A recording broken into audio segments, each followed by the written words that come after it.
नमस्कार, मी सविता. नाथ ब्रह्म किचनमध्ये तुमचं पुन्हा एकदा मनापासून स्वागत आहे. आजकाल मार्केटमध्ये मिळणाऱ्या पनीरमध्ये मोठ्या प्रमाणात भेसळ असते. तसेच ते टिकवण्यासाठी प्रिझर्वेटिव्हचाही फार मोठ्या प्रमाणात वापर केलेला असतो. पण पनीरचे आपल्या आरोग्यासाठी होणारे फायदे पाहता आपल्या आहारात पनीरचा समावेश करणेही तेवढेच महत्त्वाचे आहे. म्हणून मग आपण घरीच पनीर तयार केले तर असेच पनीर आज आपण बनवणार आहोत. म्हणजे पनीर खाताना आपल्या मनात कोणतीही शंका उरणार नाही. आज आपण काही मसाले वापरून मसाला पनीर बनवत आहोत. म्हणजे घरीच बनवलेल्या पनीरची गुणवत्ता वाढवणार आहोत. घरच्या घरी अगदी सोप्या पद्धतीने तयार केलेले हे मसाला पनीर चविष्ट, हेल्दी आणि फ्रेश असते. हे घरीच बनवलेले असल्याने मऊ आणि ताजे असते. प्रोटीनने भरपूर असे हे पनीर आपल्या आरोग्यासाठी खूपच फायदेशीर असते. बाजारात मिळणाऱ्या भेसळयुक्त व शिळ्या झालेल्या पनीरपेक्षा घरी बनवलेले पनीर हे अधिक नैसर्गिक आणि प्रिझर्वेटिव्ह फ्री आहे. मसाला पनीर करण्यासाठी मी इथे 1 लिटर दूध घेतलेलं आहे.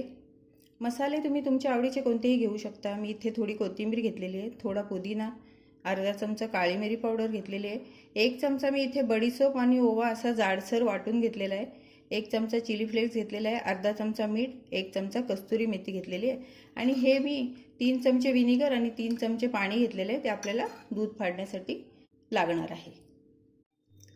सुरुवातीला आपण दूध गरम करून घेऊया. पनीर बनवण्यासाठी मी इथे दूध गरम करायला ठेवलेलं आहे.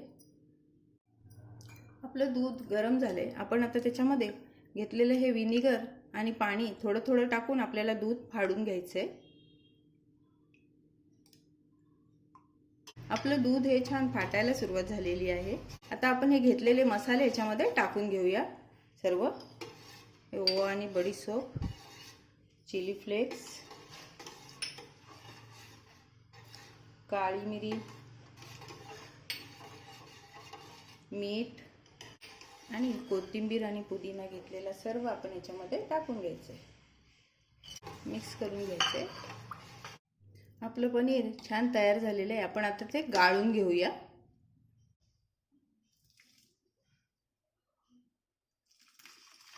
जरासा आंबटपणा जाण्यासाठी आपण ते लगेच थंड पाण्याने धुवून घेऊया.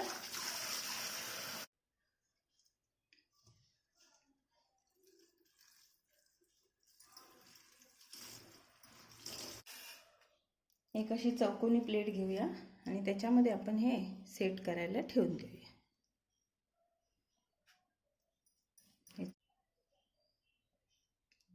त्याला असं झाकून चौकोनी आकार येण्यासाठी चौकोनी प्लेटमध्ये ठेवलेलं आहे. त्याला असं झाकून त्याच्यावरती वजन ठेवूया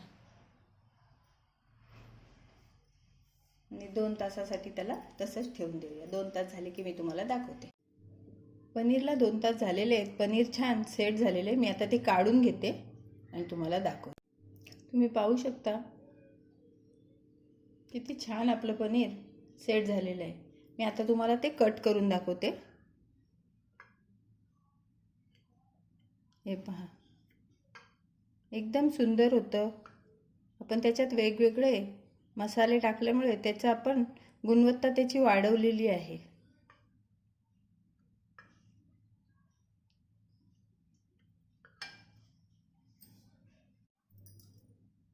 हे बघा, तुम्ही पाहू शकता किती छान सेट झालेलं आहे. एकदम मसाल्याने परिपूर्ण असं हे पनीर तुम्ही सुद्धा जरूर ट्राय करा. किती छान एकदम मस्त सेट झालेले. हे पनीर सँडविच, रोल किंवा ग्रिल करून खाण्यासाठी एकदम मस्तच आहे. घरच्या स्वयंपाकात काहीतरी वेगळं आणि हेल्दी ट्राय करायचं असेल तर तुम्ही असं मसाला पनीर जरूर ट्राय करू शकता. तुम्हाला माझी व्हिडिओ कशी वाटली ते जरूर सांगा. व्हिडिओला लाईक, शेअर आणि सबस्क्राईब करा. धन्यवाद.